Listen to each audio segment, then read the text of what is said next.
Goeiedag, ek groet jou in die kosbare naam van Jesus Christus. Onthou jy die 10 spioene wat Moses uitgestuur het om die land Kanaan te verken in Numeri 13?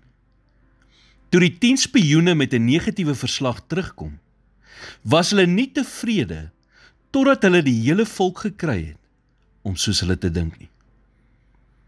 Negatiewe mense maak ander mense negatief.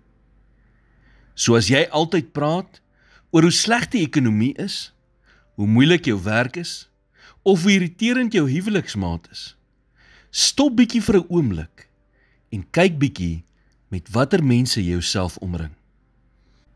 Is jy dalk konstant besig om jouself te omring met negatiewe mense? Mense met 'n negatiewe denkwyse is kundiges daarin om net die slegte in elke situasie raak te sien. Die Israelitiese spioene het trosse druiwe teruggebring wat so groot was dat dit 2 mans gevat het om dit te dra.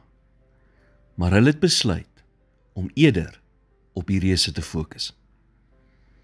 Hulle het self die stambome van die reuse nagevors en gesê in vers 28, en ons het daar ook die kinders van die Enakiete gesien. Hulle het elke stukkie detail van die slegte nuus geken, maar kon skaars een goeie ding onthou wat hulle gesien het. Dit is belangrik om 'n positiewe gesindheid te handhaaf, want God is positief. En wanneer ons ook positief is, stel dit God in staat om in ons lewens te werk. Ons het altyd 'n keuse oor hoe ons gaan reageer.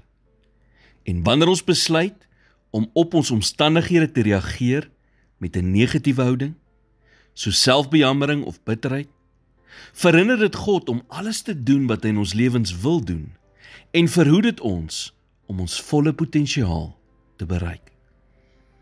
'n Positiewe gesindheid kom deur te fokus op die regte ding, God.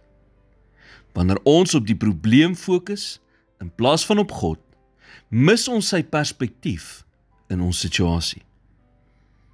Hierdie manne het na die reuse en hulself gekyk en nie na God nie. Hoe wil God dan hê moet ons op moeilike omstandighede en ons probleme reageer? Hy wil nie ons moet dit ignoreer of maak asof dit nie bestaan nie.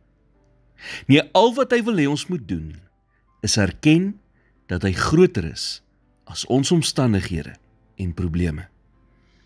En een van die kragtigste maniere hoe jy dit kan doen, is deur 'n positiewe gesindheid te hê.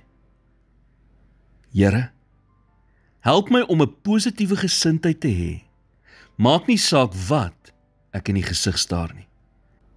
Help my om te vertrou dat U besig is om in my lewe te werk en dat U selfs uit die moeilikste van omstandighede die goeie kan bring.